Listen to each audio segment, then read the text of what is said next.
The Economist magazine's intelligence unit rated Damascus, Syria, as the worst city to live in the world last year. Damascus is torn apart still by civil war. The transportation system is completely unreliable. Schools are closed still.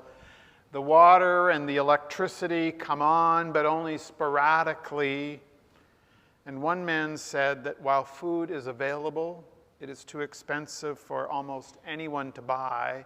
And he personally had not been able to find clothes to purchase for the previous 5 years.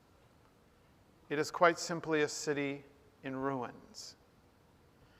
The backstory in this morning's reading is one of unending persecutions, of fear of authorities, sort of Chinese style, coming in and arresting you, of torture and death, because you are a follower of this prophet Jesus. For the Christian community in the world of Revelation, the world was falling apart. It was the worst place to live. It was the worst time to live. Peace and stability had long disappeared, and the horizon was empty of all hope. And into this crumbling infrastructure came this vision from John. Now, I know the reputation of the book of Revelation over the centuries has been at best suspect. Visions are like that. When I worked as a hospital chaplain at the Heart Institute, we often had patients who responded to the drug regime by seeing things on the ceiling that none of us could see. But to the people whose world was falling apart, not just, I suspect, in the first century of the Common Era, John's strange vision brought them that first taste of hope that many of them had never had in their difficult life before. I saw a new heaven and a new earth, for the first heaven and the first earth had passed away. For many years, I ran a bereavement seminar for a local funeral home, and I will never forget this elderly man who came to one of the sessions, and in the question period, in tears, he literally cried out, "When will this ever end?" Because death had so shattered him and left him so alone that he could not see and he could not hear that the resolution might come to his overwhelming sense of loss. The image this week that kept coming to me as I read and reflected on the text and in pondering the vision of John was of hiking up a mountain, and you come to a rock face, and there is no visible path to the right or to the left, and there is no way to climb up and over that rock face. That is how I am sure that elderly gentleman felt, perhaps each new morning. For the first century Christian community, there did not seem to be a way through the crisis. The fear that they felt was oppressive. It kind of stood in front of them as this impenetrable rock face, and there was no way of getting through it or around it or beyond it. And have you felt those kind of times weighing down in your own life? Have you ever had those moments when hope seemed to have vanished in your life? There are those most difficult moments, and sometimes they are even years that we face, when hope is gone. And the way through and the way beyond and the way around our fears and our loss and our illness, they're completely unseen from where we stand in this moment. I have lost track of how many people have come to my office over the years and felt that they had absolutely no choices, no options about moving forward in their life. The road looked to them like this stone mountain, and there wasn't a way ahead. So in the course of a lifetime, I've visited, Mexico City, Los Angeles, New York, London, Paris, Rome. But I gotta say, the most unique, by far and away, and the craziest of them all has to be Las Vegas, Nevada. And I only went there because the plane landed there and we were going on to the Grand Canyon, right? I heard folks talk about it. I checked it out on Google Street View, but nothing can prepare you for the Vegas experience. It's so beyond imagination. From the moment you step in the air terminal, there are slot machines. The famous strip is lined with street performers and fountains of dancing waters and a mini Eiffel Tower and the strangest people anywhere. Like this guy who was walking down a public street and had the largest bottle of Canadian rye whiskey that I've ever seen. And he had a straw in it, which was one of those ones which is in the bottle and it winds around your head and into your mouth. John looked around a corner that nobody had ever looked around before.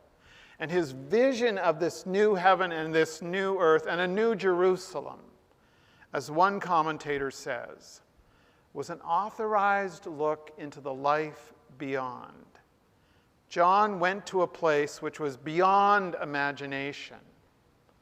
Nothing could prepare these oppressed people for that kind of incredible vision. And somehow he had seen at the edge of the rock face that was stopping all of us in our path this glimmer of light. A glimmer of light at the very top of the stone face that was invisible to us, but he was able, as no one else, to see beyond the barricade, to see beyond the barrier that was blind to us as mortals. And in the midst of a world that was literally crumbling around them, a world of fear and torture and pain that had become unbearable. And have you felt those moments in your own life? John heralded hope. John gave them a vision of a path that was beyond the rock face, beyond imagination, and through their loss, through their hopelessness, John saw what we could not see from the midst of our own sorrow and our uncertainty. A way forward, a new life. But hope is a fragile thing. And I want to offer 3 small elements of hope as a way of seeing a way through. And they are trust, tangible, and true. Trust, tangible, and true. Hope comes when we trust, when we have the courage, despite what appears to us, despite what we're feeling inside or seeing before us, to reach out and put our hand into the hand of God, and to have faith that the one who is beyond will come into our midst and will lead us through the swamp and past the rock face and beyond the world that is crumbling around us. In his amazing book, children's book, Giant or Waiting for the Thursday Boat, my favorite author, Robert Munsch, fashions God as a little African-American girl, which catches everybody in the story by complete surprise. So the form that God comes to you, the person whom God sends to you, may well not be expected. But we never know, do we? Who is going to lead us past the rock that is in our path? Hope has to be tangible. It has to be real. It has to be visible. I recall a study of hospital patients, their definitions of hope. And you would think it would be getting better and getting out and being cured, etc. But what they actually hoped for were simple things like, will the nurse who treats me kindly be here on the next shift?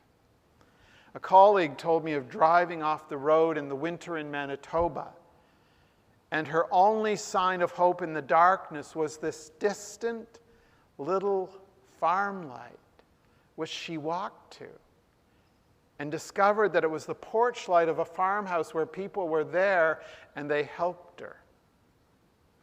And finally, hope has to be true to be hope. If there's anything that I remember from Old Testament 101 40 years ago, it was that the prof said that for a prophet to be a true prophet, the prophecy had to come true, right? So if you prophesied the Babylonians were going to invade, and they did, then you got put in the true prophet category. Hope is hope. When we can finally see it, and we can feel it, and we can touch it, and we can live it, even if it's only that momentary fragment at first. We were visiting many years ago a young woman and her family on a hillside in one of Mexico's poorest settlements. And her home was frankly an empty brick hut, which was actually smaller than this platform, and she had a tin roof over her, and occasionally she had $1 or maybe even $2 American per day to live on. And it was devastating. So I must say, everyone in our group that day was surprised and I think even shocked when someone said to her, "What is your favorite book in the Bible?" And she said, "Revelation. Revelation." Because people in every generation, in every corner of this globe, whose world is crumbling today, they see themselves in John's vision. And that offer, that incredible offer of hope. Hope that the new heaven and the new earth will indeed come to them and for them. Thanks be to God. Amen.